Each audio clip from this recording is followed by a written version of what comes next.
Bonjour, je suis Abdessalam Boujedraoui. Je voudrais tout d'abord m'excuser pour cette absence un peu longue dans mes vidéos et je vous promets que je continuerai mon cycle sur le soufisme très prochainement. Le sujet d'aujourd'hui est consacré à ChatGPT, cette supposée intelligence artificielle. Et c'est aussi l'occasion pour moi de vous présenter mon nouveau livre, ma nouvelle publication qui porte le nom de ChatGPT, lorsque l'humain se rabaisse au niveau de la machine. Alors, je voudrais vous dire que je mets à votre disposition ce livre gratuitement jusqu'à minuit aujourd'hui. Nous sommes le dimanche. Après, malheureusement, il faudrait l'acquérir sur Amazon. Il vous est fourni dans un format PDF, mais j'ai inclus quelques pages de publicité, mais le texte est strictement le même. Les liens sont dans la description. Éventuellement, prochainement, je travaillerai sur une autre version gratuite, mais au format EPUB, qui est plus facile à lire sur les smartphones et à lire sur les liseuses. Je ferai l'annonce ultérieurement. Vous l'aurez compris, avec ce titre, ChatGPT, lorsque les humains se rabaissent au niveau de la machine, que je n'adhère pas du tout à cet engouement autour de cette intelligence artificielle, ChatGPT, je peux vous le dire là tout de suite. L'intelligence artificielle, au sens humain du terme, et bien évidemment, l'intelligence artificielle chez une machine n'existe pas et n'existera jamais. Alors pourquoi est-ce qu'il y a tout ce tintamarre au niveau des prouesses de ChatGPT? C'est du marketing, comme je l'explique dans mon livre.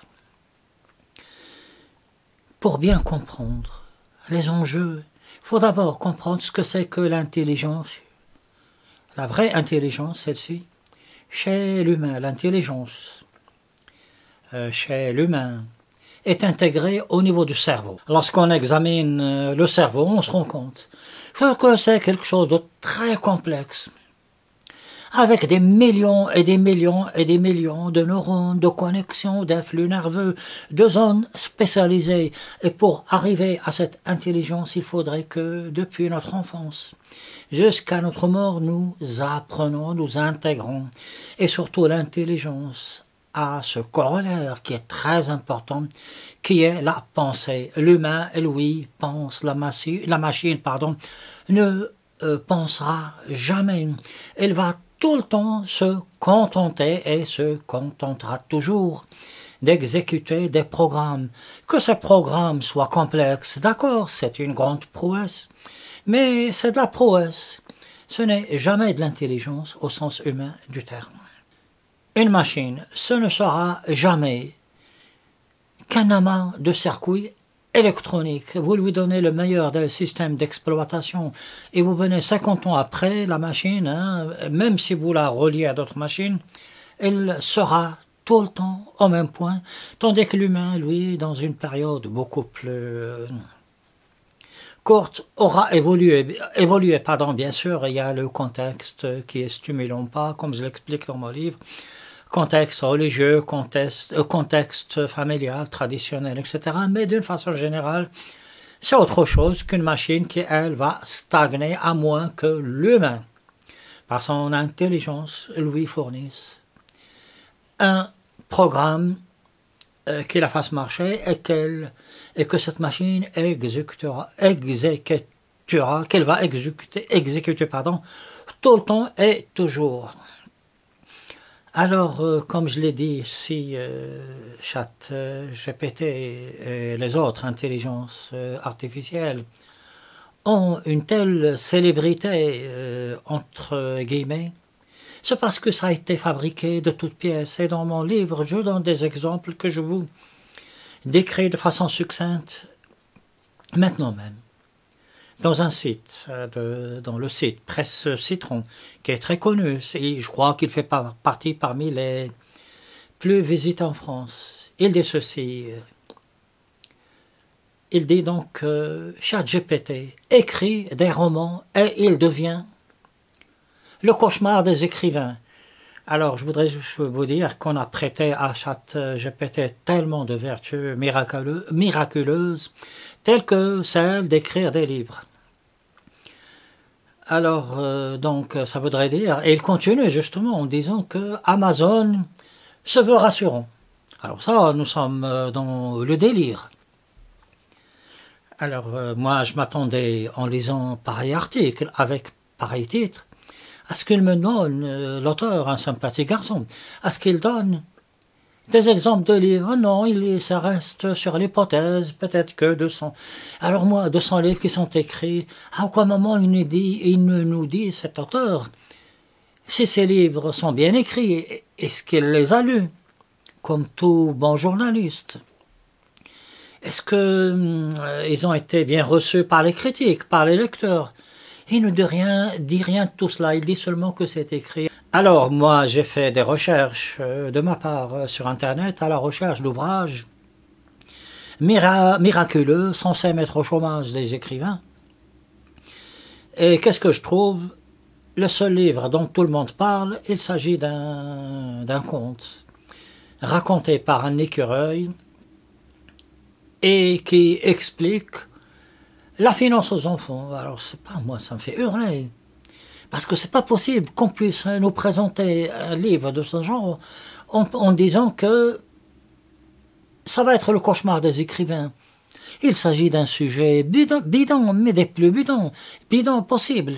Parce qu'avec pareil sujet, expliquer la finance aux enfants, vous pouvez tout dire, toutes les médiocrités du monde. Il n'y a rien, il n'y a aucun aspect littéraire.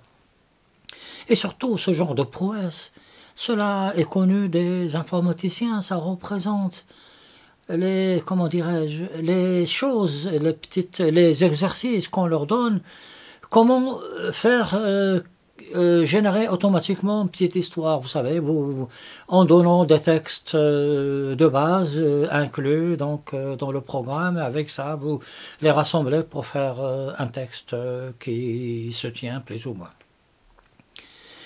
Un autre article sur un site web qui est très connu, je crois que c'est Phonandroid, il dit que le titre, que ChatGPT continue de mettre au chômage les écrivains. Alors s'il dit ça, ça voudrait dire tout simplement que il a déjà mis des écrivains au chômage et qu'il continue de le faire, c'est-à-dire que les écrivains, ils sont cuits. Alors moi je me dis que là, au moins, avec pareil titre, il va donner des explications, des justificatifs. Il n'en a rien. Il dit que tout son baratin repose sur une chose, sur un prétendu sondage, voyez, avec ChatGPT, on peut tout dire et toutes les conneries. Désolé pour ce terme. Donc, il s'agit tout banalement d'un sondage qui dit que si effectivement ChatGPT peut écrire, je ne sais pas quoi, alors les entreprises seraient prêtes à mettre à la porte une partie de leur de leur employés. Nous ne sommes plus dans les certitudes. Ils continuent avec du subjonctif et du conditionnel. Si, alors, vous voyez comment on fabrique de toutes pièces quelque chose qui n'existe pas. Cela s'est déjà vu par le passé. Moi, dans mon livre, j'explique également ce qui s'est passé. C'est pas la même chose, mais la mentalité est la même. Avec l'affaire Theranos, comme on a voulu faire croire à des gens qui ne demandent qu'à croire des stupidités, qu'une machine peut, sur une minuscule goutte de sang, faire des centaines d'analyses. C'est strictement, d'analyses médicaux, bien sûr, c'est strictement impossible. Et ça rejoint quelque chose qui est très grave dans notre époque. C'est ce désir effréné de croire sans vérifier. Alors, qu'est-ce que je peux encore vous dire? C'est que les articles de ce genre, ils sont légion. Et dernièrement, il est question que l'Union européenne, je ne sais pas, va s'effriter ou je ne sais pas quoi. C'est vraiment aller trop loin. Et les gens disent, parmi les choses qu'ils disent, et que ChatGPT écrit des poèmes, écrit des nouvelles, c'est-à-dire en nom de contes, de petites histoires courtes, et peut répondre à beaucoup de questions pour écrire et rédiger des mémoires. Alors moi, j'ai testé ChatGPT. Alors je commençais par lui soumettre le sujet d'un poème et le comparer avec le mien, puisque j'ai publié et écrit un recueil de poèmes. Alors le sujet, le thème que je lui ai demandé, c'est le thème donc, d'un homme qui abandonne une femme. C'est-à-dire que c'est une femme qui aime un homme et lui tourne le dos. Alors j'ai répété cette question 4 fois à ChatGPT, c'est-à-dire qu'il va réécrire 4 fois le même poème. À chaque fois, ce sont des inepties. Vraiment, vous trouverez ça dans mon livre, il est gratuit en plus, vous pouvez le télécharger jusqu'à minuit. Si je continue, il va me dire des vers genre tu m'as laissé, tu m'as abandonné avec mes casseroles. Il n'a pas dit ça, mais presque, c'est presque ça. Et, oui, c'est marrant, moi ça me fait rigoler. Et j'ai continué en posant des questions à ChatGPT sur des sujets que je maîtrise, enfin, ou je crois maîtriser. En tout cas, je ne me suis pas basé sur ChatGPT pour écrire mes textes et mes vidéos. Alors, mes vidéos, vous les connaissez sur le soufisme, sur Karl Marx, sur le 19e siècle, le libéralisme économique. J'essaierai de vous mettre les liens dans cette vidéo pour que vous puissiez les revoir si vous ne les avez pas vus. Mais ça n'a pas d'incidence sur la présente vidéo, sur le livre. Alors, je lui ai posé une question sur David Ricardo et le salaire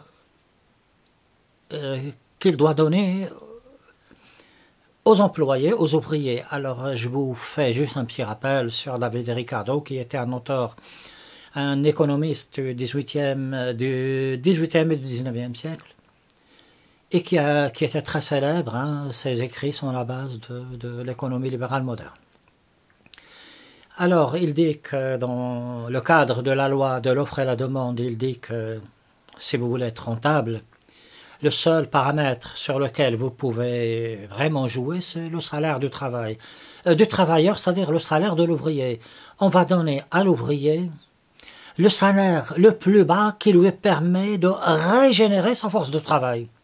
Nous ne sommes pas dans le luxe, hein, juste de quoi s'habiller, se nourrir, se reproduire. Pourquoi également pour se reproduire? Parce qu'il faut bien que d'autres petits prolétaires naissent. Hein. Donc on va lui donner le minimum vital pour qu'il puisse survivre et régénérer, c'est-à-dire être en forme pour travailler. Et là, notre brave ChatGPT se trompe. Il confond cette notion ancienne du 19e siècle, du salaire le plus bas pour régénérer sa forme, sa force de travail, avec la notion moderne du salaire minimum que l'on connaît dans les pays démocratiques. Cela n'a rien à voir l'un avec l'autre. Et je lui ai donné d'autres exemples, d'autres requêtes sur la théorie, la fable des abeilles de Bernard Monteville, que vous trouverez, dont j'ai déjà parlé ici même. Tout ce qu'il me répond sur tous les sujets, le soufisme, tout cela, c'est très succinct, c'est très approximatif, avec des phrases creuses. Et je ne sais même pas comment on pourrait créer la moindre thèse avec ce genre de réponse. Et surtout, les éléments clés manquent cruellement. On voit très bien que, à partir d'une requête, ChatGPT ne fait que reprendre plusieurs phrases de sa base de données et les rassembler. Alors, si vous voulez écrire quelque chose de cohérent, si ce mot a un sens avec l'intelligence artificielle, il faudrait que vous connaissiez parfaitement votre sujet et que vous lui posiez des mots-clés sur ça, sur ça, sur ça, à partir des réponses qu'il vous donne. Ce qui est loin d'être le cas. Les choses importantes, il ne les dit pas. et que par copier, vous prenez ce texte, l'autre texte, 3, 4, 5 textes, vous, avec du copier-coller, vous faites un ensemble qui va manquer de cohésion, de logique. Mais le problème est que c'est pareil, résultat, pareil mémoire, pareil thèse, basée sur ce que nous dira ChatGPT, est accepté, alors il faudrait se poser une grave question. Une question importante sur notre propre médiocrité. Le jour où l'on commencera à accepter ce que nous dit l'intelligence artificielle, alors c'est quelque part, nous serions tombés si bas. Ce n'est jamais l'intelligence artificielle qui s'élève au niveau de l'intelligence humaine, c'est plutôt le contraire, c'est l'intelligence humaine qui se rabaisse au niveau de celle de l'intelligence artificielle. J'espère que je n'ai pas inversé la phrase. Donc, ça ne vaut rien. Moi, c'est mon constat personnel. Et j'ai continué, mais cette fois-ci en posant des questions précises sur une actualité précise que je connais parfaitement. C'était sur la crise entre le Maroc et la France. Alors, je lui ai posé la question, parle-moi de la crise entre le Maroc et la France. Chapeau bas, très belle réponse. Sauf que, et il s'est planté, il a confondu deux crises, il a confondu une crise ancienne entre l'Espagne et le Maroc avec une crise tout à fait nouvelle entre le Maroc et la France. Mais c'est de quoi se flinguer.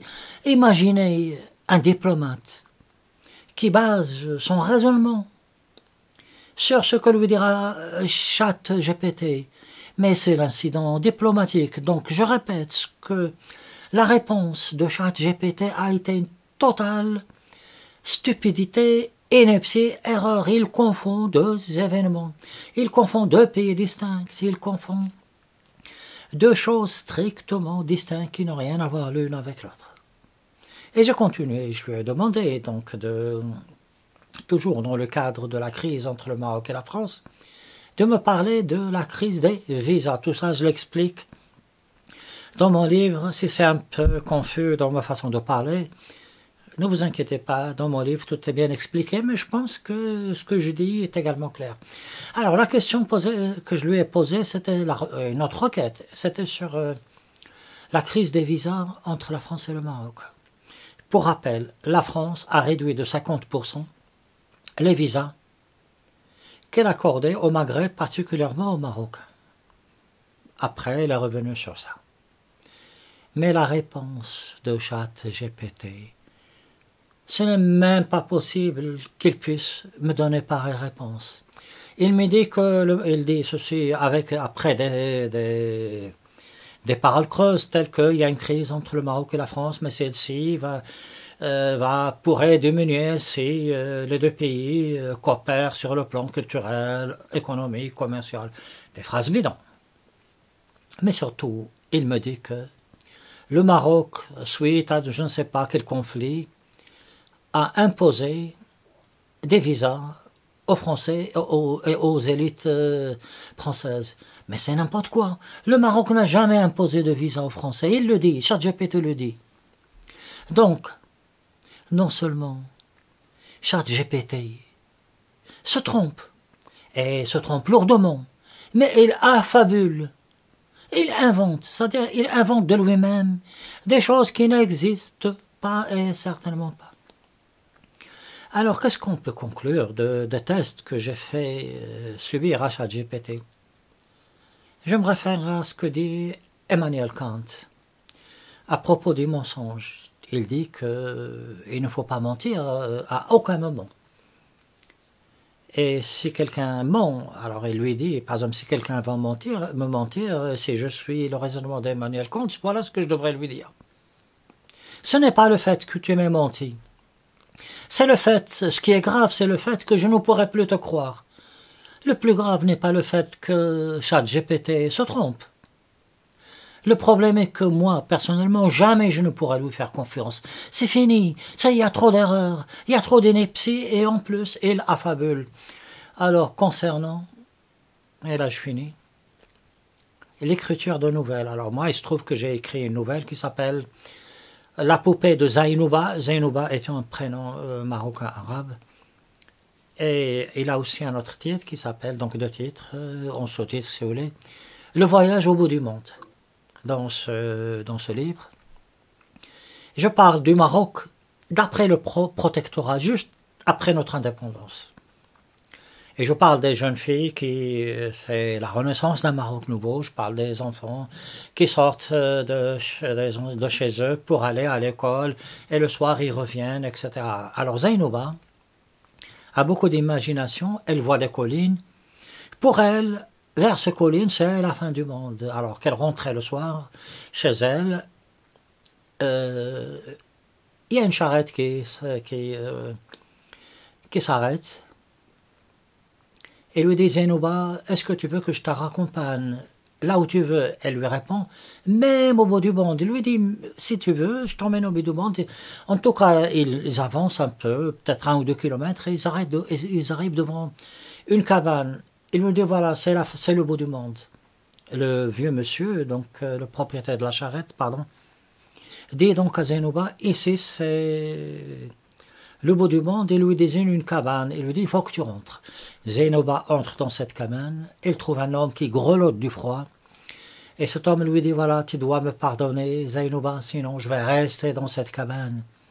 Il lui dit, il y a jadis, lorsque, très très longtemps, ton père avait de l'argent, il est parti dans un souk pour acheter une poupée pour toi. Et je lui ai volé cet argent et jamais il n'a pu t'acheter cette poupée.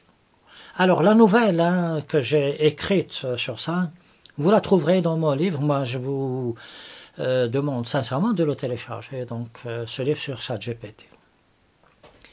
Alors je ne vous donne pas la fin parce qu'elle est émouvante.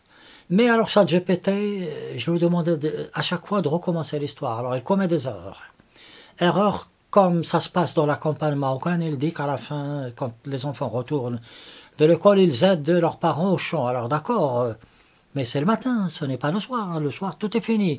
Donc parce que ChatGPT va dans ma requête, il va trouver le mot campagne, Maroc, enfant, plouf, il cherche, il se trompe, il fait une mauvaise pioche, il me dit qu'ils aident les enfants, que les enfants aident leurs parents après l'école, ce qui n'est pas vrai. En plus de ça, à chaque fois, dans l'histoire, comme il y a pardon, machin, des trucs, qu'est-ce qu'il fait? Il sort tout un baratin sur la repentance. Bon, ça me fait marrer. C'est pas ça le sujet, c'est autre chose. Et c'est sur le pardon, mais pas sur la repentance, le machin. C'est pas ça du tout. Bon, bref, mais c'est son droit de faire sur ça. Mais alors... Alors, mais ça, il y a une chose qui m'a fait marrer. Alors là, je pense que c'est ridicule. Il lui dit, finalement, voilà, tu vois, je t'ai fabriqué une poupée, il lui présente une poupée. Je t'ai fabriqué une poupée avec du matériel recyclé. Ça me fait hurler. Mais alors, ça hurlait, et c'est pour moi, avec cette phrase, faire une poupée avec du matériel recyclé, que ChatGPT me dise ça. Alors moi, j'ai envie de le flinguer. Parce que tout ce qui est affectif, tout ce qui est émotion, il le tue. ChatGPT tue tout, l'émotion, en dehors des inepties. Par exemple, il dit qu'elle se souvient alors que moi j'ai donné l'âge. J'ai fait suffisamment de recul. Ça veut dire que peut-être qu'à l'âge de 2 ans, il se souvenait de lui lorsque il a volé l'argent de son père. Ça, c'est... Alors, je ne sais pas ce que valent les histoires racontées et générées par ChatGPT. En tout cas, moi, je ne les lirai pas. C'est du n'importe quoi. Voilà, je crois que je n'en dirai pas plus et vous avez très bien compris que tout sauf ChatGPT, en ce qui me concerne, je vous rappelle que vous pouvez télécharger jusqu'à minuit mon livre consacré à ChatGPT. Je reprends de façon plus détaillée et plus encore tout ce que j'ai dit ici. D'ici là, portez-vous bien et vous le pouvez très bien. Je continuerai donc prochainement mes propos sur le soufisme. À bientôt, ici même.